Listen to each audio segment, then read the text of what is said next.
You're doing the best that you can to show up for each other. You're making the lunches, folding the laundry, handling bedtime routine, and it never crosses your mind that your partner may not be feeling your love for them.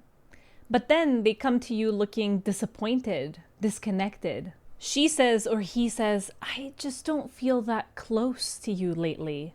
Or they try to kiss you, to cuddle, to talk, to hug, and all you're thinking is, "Could you just take the baby for 5 minutes so that I can breathe?" One of you says, "I love you" with touch. The other says it with actions. And somehow, no one feels fully seen. If that sounds familiar, then this episode is for you. Hi there! If this is your first time here, welcome to the Parenthood and Relationship Podcast. I'm your host, Markella Kaplani, a psychologist, a parenthood and relationship coach, and a parent myself.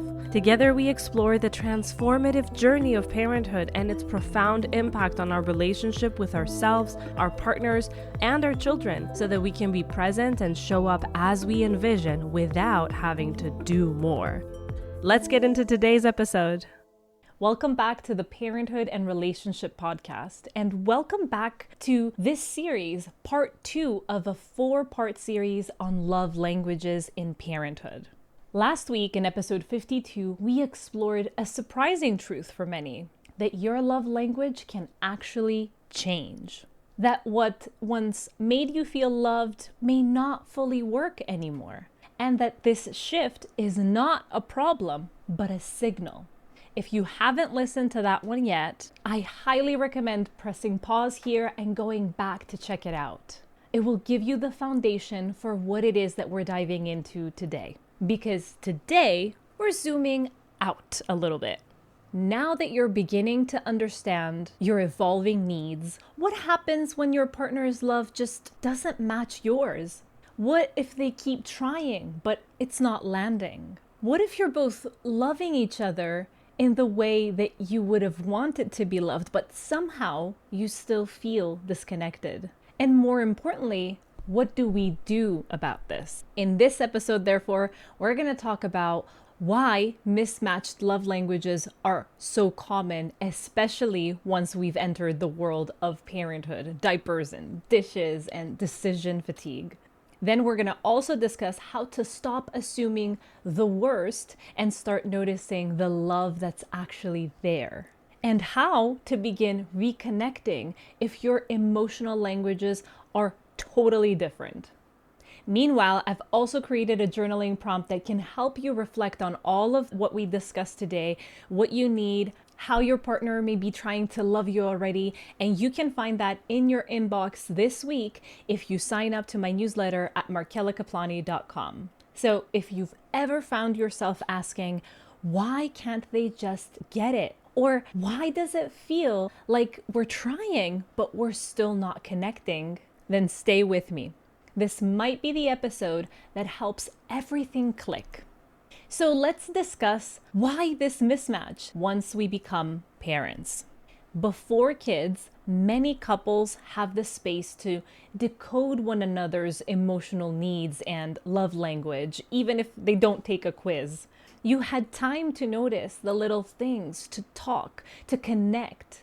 If one of you needed affection or words of affirmation or quality time, it was easier to make that happen, or even just to recognize what the other person was doing. But once we're in the thick of parenting, once you've gotten into that, your emotional bandwidth shrinks. Needs become louder, and the ability to guess what your partner is feeling is almost non-existent. Not because you've lost your will or you don't have empathy, but because parenthood magnifies our emotional needs and dramatically reduces our capacity for decoding unspoken cues. You start giving love the way that you want to receive it because that's the easiest and most intuitive thing to do. But what if your partner needs something completely different?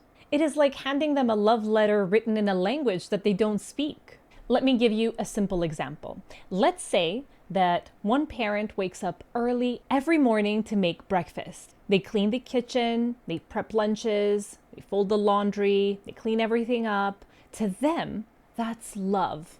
That is, I'm showing up for us. I am carrying my weight. I'm helping out with everyone. But the other partner might actually be feeling invisible.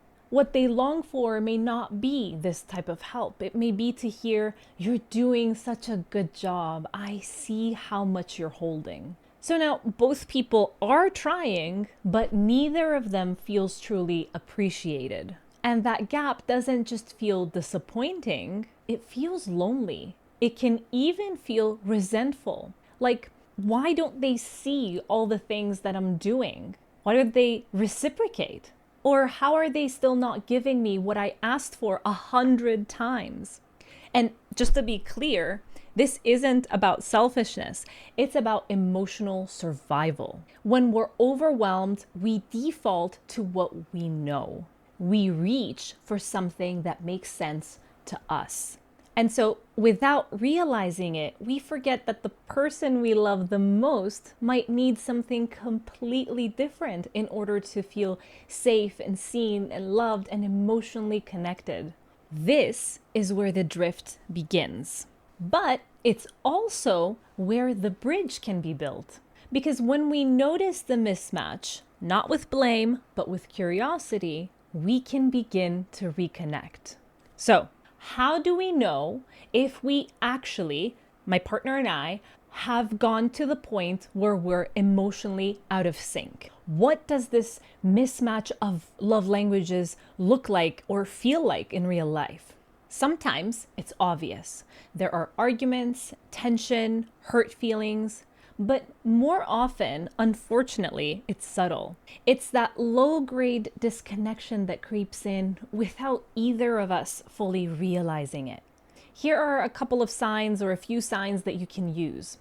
You are both trying, but neither of you is feeling appreciated. You're each doing what you think shows that you care. You clean or you text or you help or you touch, but it's not landing. You both end the day feeling like you gave so much, and still you don't get a sense that your partner got what they needed. You say, "I love you" in one way, and your partner says, "It's like you don't care at all." There's this ache of being misunderstood. Like you're both speaking, but no one is really hearing the other person. Another sign is that you start keeping score. You find yourself thinking, "I've done this. Why don't they notice?" Or "Why don't they do that?" Or it could be, "I made an effort and they still seem annoyed. What more do they want?" That quiet resentment builds not because you're unkind, you're ungrateful, or you're looking for the negatives, but because your efforts aren't being met with the same kind of acknowledgement that you crave. Another sign is that you feel a growing emotional distance, even though you might be functioning as a team. You're coordinating naps and schedules, groceries, school drop-offs, you're getting it all done. But there's a loneliness between you, a sense that something is missing, even if nothing is actually falling apart. So take a deep breath and ask yourself, have I felt like my love is being misunderstood lately? Have I been giving but not receiving in a way that truly lands for me? Or maybe, has my partner been trying to love me in their own way and I just haven't noticed because it doesn't speak my current language? These are tender questions, and asking them might feel like something is wrong with your relationship. But what I want to help you understand is that it just means that you're noticing where your wires might be getting crossed. That's just the first step of untangling them. Okay, so why does this happen? Why do so many couples find themselves out of emotional sync after becoming parents, even when they love each other deeply and are both trying? Let's start here. Most people give love in the way that they want to receive it, especially when they're stressed and they can't consciously think to do otherwise. And so in early parenthood, let's just be honest, stress is the default setting. When we're depleted, we're running on fumes, we're stretched thin, we don't have the energy to be creative or nuanced. We default to what feels intuitive for us. So, if your love language is acts of service, you might double down on doing things. If it's physical touch, you may reach out more, only to be met with withdrawal. And so that mismatch starts to feel personal, even though it's not. The second reason why this happens is that parenthood removes spontaneity and predictability, two ingredients that often support the natural flow of connection. Before kids, love languages often showed up organically. You had time to notice what your partner needed, and you had time to offer it. But now, tag, you're it. Teamwork, tasks, responding to crying, trying to remember who's eaten and who hasn't. There is just so much less time, less flexibility, and a whole lot more emotional clutter. So the little things that once used to feel easy, like a compliment or a long hug, a thoughtful gesture, can start to disappear in the background. And that's not because you don't care, but because your capacity is so maxed out that it's difficult to notice. Then there's another piece that goes deeper. You may not even know your partner's current love language anymore, or your own. Because just like we talked about in episode 52, love languages can and are predicted to change, especially in parenthood. But if no one is aware of it, no one's talking about it, and you're both working off of old emotional maps, trying to find your way back to each other with tools that no longer apply, you're going to be hitting a wall and making wrong interpretations of what's happening. And finally, let's name the cultural and gendered expectations that sneak into the mix. In many relationships, there are unspoken assumptions that sound like, he should know what I need. He should know I need help without asking. She should appreciate how hard I work to support this family. These beliefs come from somewhere. Our upbringing, our society, what we've witnessed modeled to us. But they often create a quiet, mutual frustration. Both partners feeling that their efforts aren't being acknowledged, while at the same time feeling unseen and unappreciated themselves. It's not that love isn't present, it's that love is speaking two different dialects, and neither partner knows how to translate. But that is something we can begin to change. How do you even begin to reconnect when you don't speak the same language? So let's get to the practical part.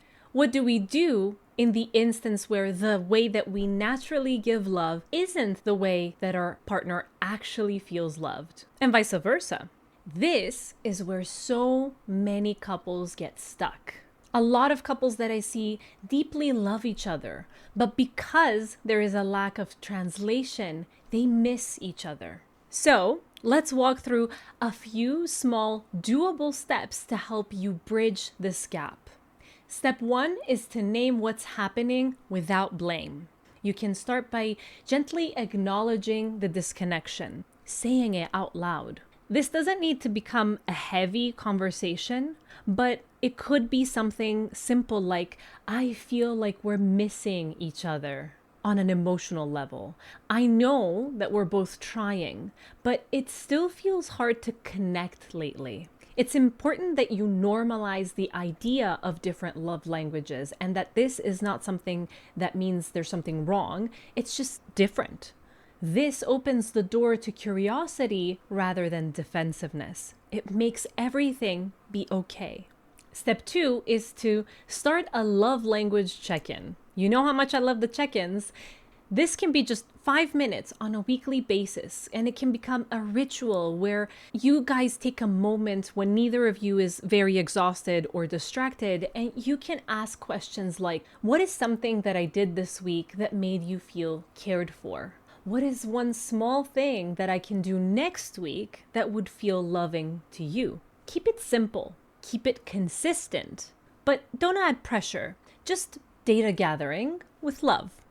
Step 3 is to practice love translations. This one can be surprisingly powerful.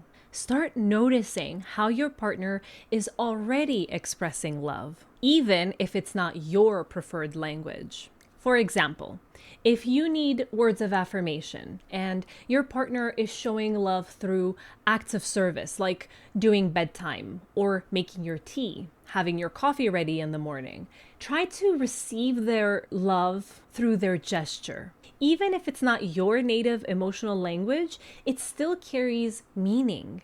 And then gently, you can say, I really appreciate that you did that. It meant a lot. Would you mind also telling me when you notice something that I am doing well? I am coming to realize that I really need to hear it sometimes. So you're not just translating, you are also teaching. And then you can also use this information that you take from noticing your partner to understand what their love language is. So if that is how they're expressing their love to you, that is most probably the way that they want to receive love. So ask them. Step 4, don't wait to be understood. Connect first. Now, this one's really important because it is so easy to fall into a cycle of waiting for your partner to get it, to meet you halfway, to read your mind. But here's the truth. Sometimes we just need to go first. That's not abandoning our needs, but it is about showing up with intention while still asking for what we deserve. You can offer love and ask for it at the same time. I know this might feel uneasy. I know that if for a long time you feel unseen, it might feel like, no, I'm not going to be the one that goes first. But this isn't about abandoning your needs. This is about showing up with intention while still asking for what it is that you deserve. You can offer love and ask for it at the same time. And when both partners get in the game and begin doing this, even imperfectly, connection begins to build, to rebuild. If this conversation brought up something for you, like maybe a moment of, oh wow, we're totally speaking different languages now, or I am trying so hard, but they just don't see it. It feels unfair. Then I'd love to invite you to go deeper with me with a short, powerful journaling prompt that I've put together designed to help you spot the emotional disconnection without judgment.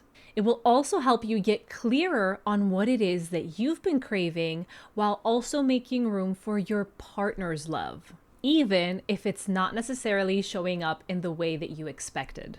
It's completely free and you'll get it straight to your inbox when you join my newsletter. Honestly, this is where the most reflective, high-value content lives, off the feed and in your hands.